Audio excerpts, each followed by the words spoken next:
¿Cómo están, queridos amigos que nos escuchan y nos ven en nuestro programa Cocodrilos del Mundo por Río Verde? En esta oportunidad vamos a tener una grata conversación y se cambian los papeles con Jack Hupia. Jack Hupia era el presentador de Explorando Maravillas de Río Verde. Lo conozco de hace muchos años cuando empezó a trabajar en el terrario del Parque del Este. Y él toda la vida ha estado muy apasionado con el estudio de los cocodrilos, al punto que él grabó algunos videos y cuestiones por el estilo, pero a raíz de su trabajo como presentador de Explorando Maravillas en Río Verde, empezamos a trabajar en conjunto y nos acompañó a muchas de nuestras actividades para determinar el estatus de las poblaciones del caimán del Orinoco. Él lamentablemente se nos emigró a los Estados Unidos. Vamos a conversar con él, va a ser totalmente diferente. En esta oportunidad lo entrevisto o converso yo con él, cuando anteriormente era lo contrario. Escuchemos lo que él nos cuenta sobre su nueva experiencia de trabajo en los Estados Unidos y sigue estando involucrado con el tema de los cocodrilos en ese país.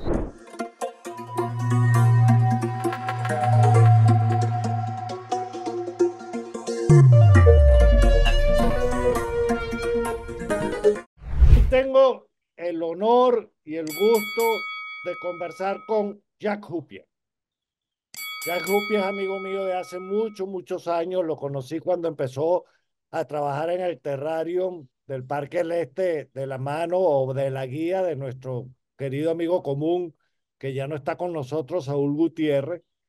Y Jack siempre le gustaban los reptiles, las culebras, las arañas, los cocodrilos.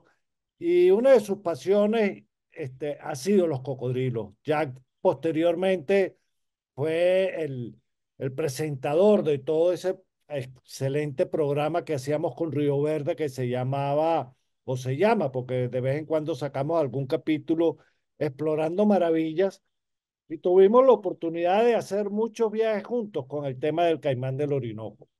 Entonces, yo lo que quiero ahorita, Jack, es que nos cuentes un poco, no tanto de tus inicios, porque ya hicimos un héroe de la conservación contigo donde explicaste todo eso, sino todo el trabajo que pudimos hacer en conjunto, grupos de especialistas de cocodrilo, que tú eres miembro de él, de Venezuela, eres parte de ese equipo, con Río Verde y con nosotros y con Fudesi, toda esa parte esa experiencia que tuvimos capturando caimán del Orinoco, Paleosucus palpebrosus en el Capanaparo. Quiero que nos eche ese cuento un poquito, Jack. Bueno, claro, por supuesto. Yo te conozco, Álvaro, desde hace como 20 y pico de años, yo creo que más.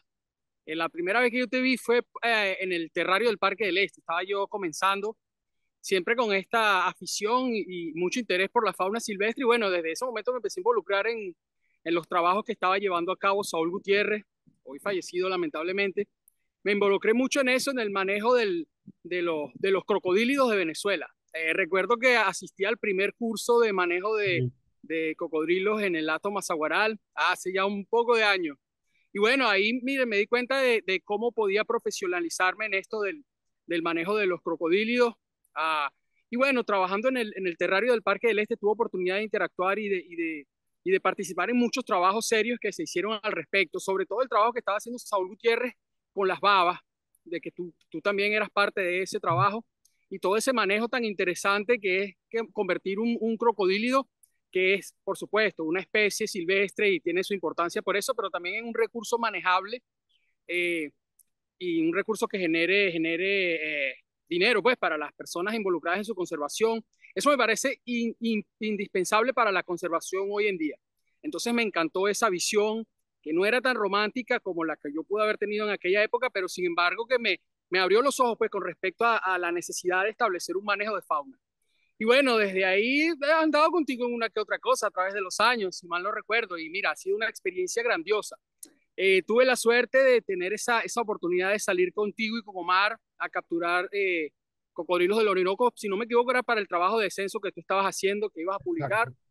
Exacto. Y bueno, tuvimos esa oportunidad de capturar a mí se me escaparon varios, lo recuerdo perfectamente. Bueno, imagínate tener la oportunidad de estar ahí con los más grandes, los cabillas del mundo de los cocodrilos. Y bueno, a lo mejor estaba un poquito nervioso, pero bueno, al final pudimos agarrar uno. Y bueno, fue un ejemplar hermoso, joven, que me permitió a mí tener ese atisbo del caimán del Orinoco en su estado silvestre primigenio, porque yo había trabajado mucho con ellos en zoocriaderos, en Puerto Miranda, en el mismo Mazaguaral, en el Cedral, y ahí yo me acostumbré como que a ver a los caimanes del Orinoco en estas pozas, están muy buenas para su mantenimiento en cautiverio, pero que no reflejan esos ríos de agua, esos ríos anchos de aguas que suben y bajan y descubren playas de arena, esa presencia silvestre del caimán del Orinoco, pues yo la pude captar esa noche ahí, porque no solo fue ese el que capturamos, fue muchos otros que vimos de un tamaño que me sorprendió. Me di cuenta que el programa de conservación del caimán del Orinoco que llevas tú y Omar dando fruto porque pudimos observar una población de cocodrilos saludable. Jack, perdona que te interrumpa, pero hiciste un comentario de que una de esas tantas noches en el Capanaparo se te escaparon unos animales. Y es que resulta que después acuérdate que conversábamos, tu experiencia fue en el Cedral y tú te le tirabas encima a los caimanes. No habías trabajado con los lazos para capturarlos en un bote. Tú siempre agarrabas animales desde la orilla de la playa, no en un bote andando con cuatro personas. Y sí, el tema no era que no lo supieras hacer, sino que no, cuando tú ponías el lazo, en vez de levantar el lazo para que el lazo enlazara la cabeza, tú hacías este movimiento, entonces el caimán pasaba por dentro del lazo. Cuando aprendiste, recuerdo que agarraste uno o dos, pero recuerdo que agarramos uno grande y también después agarramos un pequeño que cuando lo soltamos, tú te tiraste al agua y lo volviste a capturar como a ti te gustaba. Sí, claro, bueno, esa era una experiencia, tú sabes, un poco más radical. Las cosas se hacían un poco diferentes por aquella época, por lo menos en mi caso. Pero después fue muy bueno aprender a trabajar con los verdaderos expertos en el tema y poder capturar ese cocodrilo del Orinoco que sirvió, pues los datos que arrojó a enriquecer al programa de conservación y me alegra mucho poder haber colaborado en eso. Y Y bueno, después, después de ahí, tantos viajes que hicimos con Río Verde, que de verdad la experiencia se siguió acumulando y una noche, me recuerdo, hicimos una expedición al, al, por el, por el Orinoco y el Capanaparo, ajá, una experiencia de verdad buenísima, estuvo esa expedición. Y bueno, una noche nos detuvimos en un lugar en particular, no recuerdo el nombre exactamente, es un nombre de mujer, y nos detuvimos en ese lugar y yo me puse a explorar las inmediaciones y me encontré un ecosistema muy parecido a ecosistemas que yo había estudiado con Saúl en, en la estación biológica que él tenía allá en San Pedro de Cabruta, en Anzoátegui. exacto. Y me di cuenta que el ecosistema era muy parecido y que según los registros que yo había leído era posible que el Paleosucus palpebrosus, el babo morichalero, estuviera presente ahí. Entonces, bueno, me puse ahí mismo yo a coordinar un poquito una pequeña búsqueda, hablé con una persona local, te pedí unas linternas de cabeza, ¿te acuerdas? Sí, Y le pedí una a Diego y bueno, fui a buscarlo, pues y en efecto, el candil del animalito me demostró que estaba ahí. Y usando ese método que tú mencionabas de acercarme sigilosamente con el animal encandilado, lo agarré con la mano, me lo traje, oye, qué increíble emoción me dio ver que era un paleosuco y bueno, la cara que tú pusiste cuando lo viste, de verdad que me alegra mucho haber contribuido con ese relato, porque es un animalito bastante raro que ahora resulta que según cosas nuevas que he leído no es tan raro como yo pensaba, pero de verdad que en mi experiencia ha sido difícil de ver por sus costumbres de vivir en estos lugares con bosque y encuevarse fácilmente. Entonces fue una experiencia grandiosa. Tuve oportunidad de atrapar dos babos morichaleros en ese mismo, exacto. era un pequeño tributario al Capanaparo, si no recuerdo, el Capanaparo, realmente no soy muy ducho en la cuestión de la cuenca de ese río, pero era un pequeño ramal del Capanaparo que estaba rodeado de Exacto. bosque y ahí estaba el Paleosucus. De verdad, muy interesante. La misma especie que había visto en Anzoátegui, que era el Paleosucus palpebrosus, el babo Claro, porque morichalero. tú tenías experiencia con los paleosucos que estaban en el terrario. Y es una Sí, yo cosa, había criado 4 Paleosucus desde muy pequeño, durante aproximadamente 4 años. Los estuve cuidando hasta que alcanzaron hubo un macho que alcanzó una talla cercana al metro de largo. Y bueno, a esos animales se les cuidó con todos los protocolos, tú sabes, necesarios para el bienestar del animal y se le alimentaba casi que en la mano. Pues estos animales en cautiverio se ponen bastante dóciles. Hay que recordar siempre que son caimanes y te pueden morder, Claro. pero estos que tenía yo en el terrario eran súper dóciles. Y un día le enseñé uno de ellos a John Torjarnas, que él Ajá. estuvo con Eddie Even y el señor del zoológico de cocodrilos de Dinamarca. Ellos estuvieron en el terrario una vez, Con estuvieron René ahí Hidegard. René Hidegard. porque ellos iban a un simposio del caimán del Orinoco en San Carlos, Estado Cogede. Exactamente. Y estaban los tres ahí y yo me encontré con John Thorpe Jameson en el terrario por casualidad o sea, lo abordé, obviamente. Resulta que el portero del terrario no lo reconoció o sea, para él fueron otros visitantes más y no supo que tenía ahí la crema y pues John Thorpe Jameson era un experto mundial en cocodrilos, lamentablemente falleció hoy también. Y bueno, tuve la oportunidad de irme con ellos tres de Caracas para San Carlos para el simposio. Eso fue un viaje oye, y el tipo muy afable, muy chévere conmigo, respondió todas mis inquietudes y después en el simposio estuvo conmigo todo el tiempo. Yo ayudé a traducir para ellos de inglés a español en el trabajo que se hizo en el simposio. Y de verdad que muy enriquecedor también saber que hay una población que se aferra a la vida ahí en el río Cogede, es una población del cocodrilo del Orinoco que se aferra ahí, que he visto últimamente unos videos terribles de cómo está ese río. Siento una conexión muy especial porque mi papá era de San Carlos, Estado Cogede, Claro. y entonces yo de pequeño casi que me crié en el río Cogede, y muchas de las experiencias que tuve ahí se convirtieron luego en esta inquietud mía por la fauna silvestre, pues. Ahora, un poquito, Jack, después de que tú has visto y viviste con nosotros y con Río Verde, todo el programa que estamos llevando de travesías para las liberaciones, donde llevamos turistas, gente de ciudad que no ha visto caimanes en vida silvestre, que no saben nada de eso, que intentamos llevarlos y que conozcan y empiecen a respetar la naturaleza. Ahora tú que lamentablemente para nosotros te nos fuiste del país, emigraste, para tu bien estás en los Estados Unidos ahorita, valga la cuestión, ya que está trabajando en un parque cerca de la ciudad de Miami que se llama Sawgrass Park, algo así, ¿no? Donde, Se llama Sawgrass Recreation Park.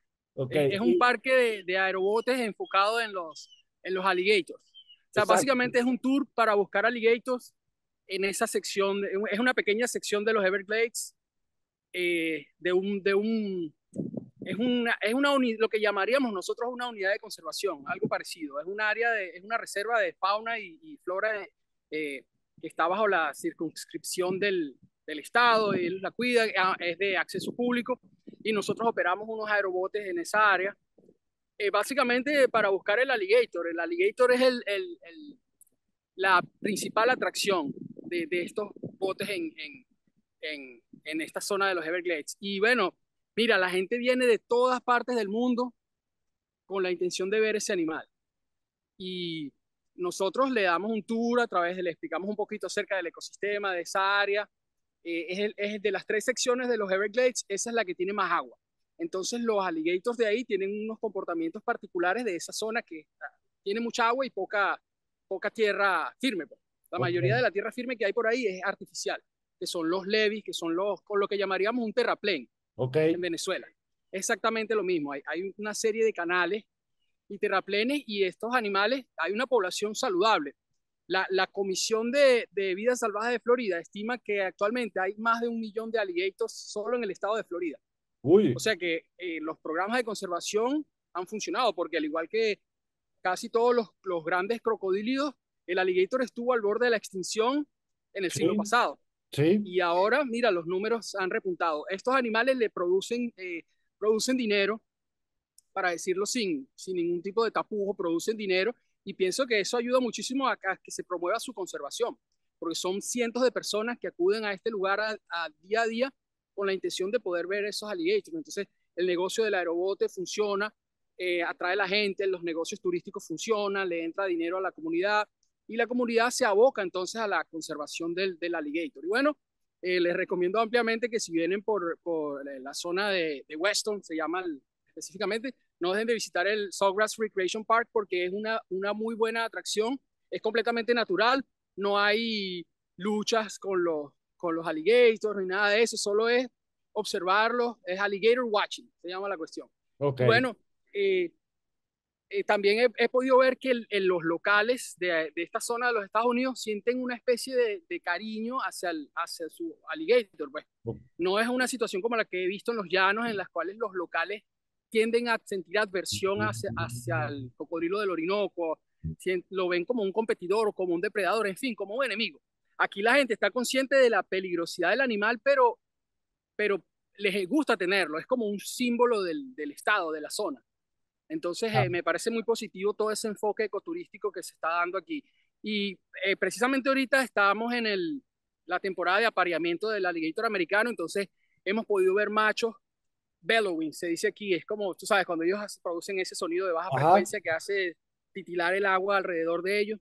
Hemos podido ver, bueno, en estos días me encontré un ejemplar muerto en uno de los canales que tenía todos los signos de haber sido muerto por otro ejemplar más grande en una pelea territorial. Así que todos los dramas de la vida y la muerte en la naturaleza los hemos podido constatar en esa área y hemos visto una población saludable con individuos adultos, individuos de diversos tamaños y de diversas edades que nos hablan pues de que la población está saludable. De cualquier manera, el alligator está protegido legalmente, incluso a nivel federal, está prohibido cazarlos. Hay una temporada de cacería, pero es medio complicado aquí en esta zona. Tú tienes que participar ok.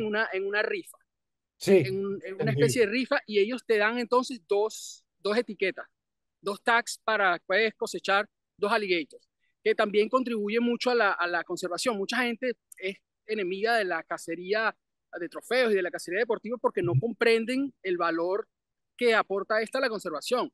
Ese dinero que paga el cazador deportivo se invierte en parte en la conservación de los animales.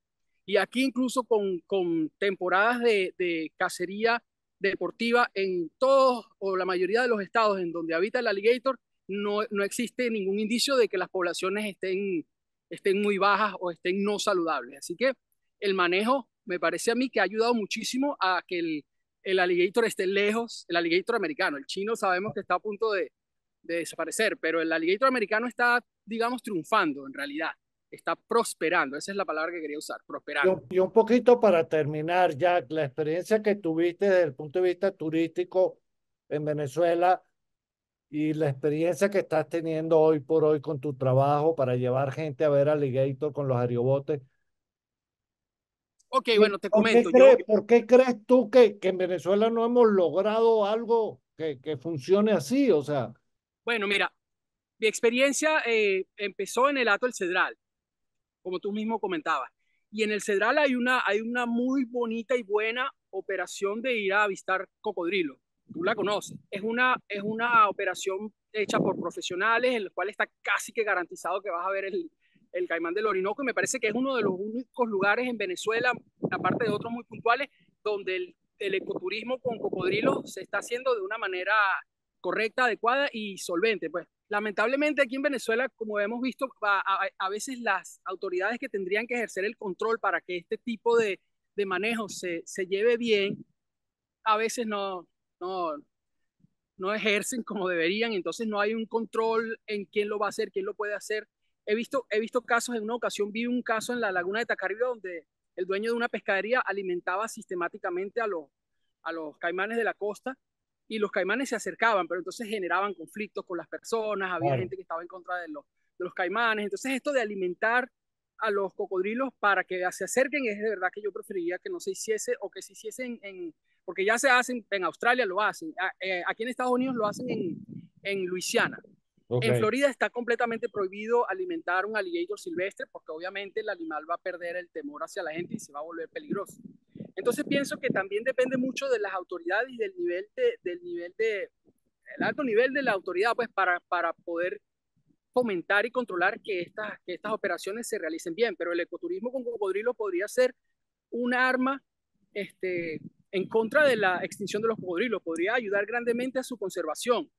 Fíjate las liberaciones que hacemos con Río Verde, espero algún día volver a asistir, eso atrajo mucho la atención de toda la gente aquí en Venezuela. también benefició a las comunidades locales, que es algo Exacto. importantísimo. Mucha gente que no tiene que convivir con grandes cocodrilos no entiende por qué las personas a veces desarrollan antipatía hacia ellos, porque son animales que son peligrosos. Son animales que te pueden comer a ti, pueden comerte tu animal de cría, tu mascota, tu familiar. Entonces, la gente tiene que comprender que los locales tienen que ser los primeros en interesarse en la conservación de sus cocodrilos.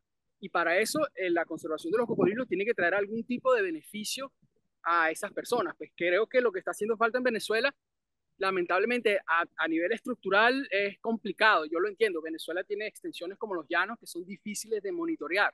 Sí, Es una labor complicada. Pero bueno, estoy seguro que todos los datos y toda la información que tú estás recabando a lo largo de tus estudios va a contribuir a que en un futuro tengamos, ¿por qué no?, un avistaje de cocodrilos en Venezuela, como se hace en Australia, como se hace en África, como se hace aquí en Estados Unidos, un avistaje de cocodrilos consciente y que esté a favor de la conservación, y no solo eso, que sea sustentable en el tiempo, ya, que no sea un ya. espectáculo del fin de semana y después la cuestión se coja de Rochela o se cause conflictos a las personas. No, la idea es que se haga por la gente que sabe, científicos, biólogos, expertos en manejo de fauna que se encarguen de crear estas actividades. Y bueno, no, sí, a mí me parece que por lo menos aquí en Florida se ha logrado ese equilibrio tan buscado de la convivencia de las personas con un gran cocodrilo. Bueno, Jack, gracias por permitirme visitarte un rato, aunque sea por Seguro, Zoom. seguro, nos veremos pronto, Álvaro, nos veremos pronto. Mira este Y paisaje soleado donde yo estoy. Y una por ahí maravilla. atrás puede haber un alligator. O sea, eso es lo que me gusta de aquí. Está bien. Gracias por tu tiempo Seguro. y lo mejor para ti. Mucha suerte y bueno, vivan los cocodrilos del mundo, amigo. Gracias. Como pudieron observar, Jack hace muchos comentarios de toda su experiencia que hizo con nosotros en Venezuela, donde realmente lo interesante es que aunque él trabajó en el Hato del Cedral, en el estado Apure y en algunos momentos capturó animales, su experiencia realmente era, vamos a decir, en zoológicos, en colecciones privadas. Cuando tuvo la oportunidad de visitarnos, de acompañarnos en un censo que realizamos y desarrollamos un audiovisual que lo pueden ver en el canal de YouTube de Río Verde sobre los censos, él tuvo la oportunidad de capturar individuos silvestres y estaba sumamente emocionado como lo comentó. Lo otro interesante que comenta Jack en esta pequeña conversación o entrevista, como la queramos llamar, es que él ahora está dándose cuenta del valor del ecoturismo asociado a la fauna silvestre.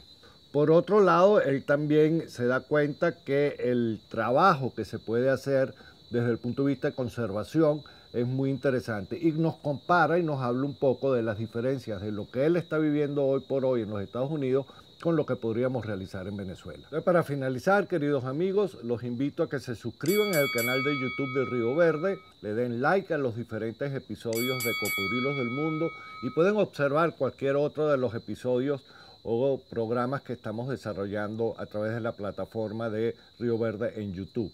Si les gusta lo que estamos haciendo, por favor, conéctense y apoyen los programas de conservación que estamos realizando con Río Verde en la plataforma patreon.com, que es una manera de recibir apoyo financiero que será reinvertido en los diferentes programas de conservación que Río Verde está apoyando, no solo en la divulgación por medio de videos, sino además en la participación y acompañamiento en las investigaciones que se están realizando. Será hasta una nueva oportunidad. Álvaro Velasco, Cocodrilos del Mundo por Río Verde, YouTube.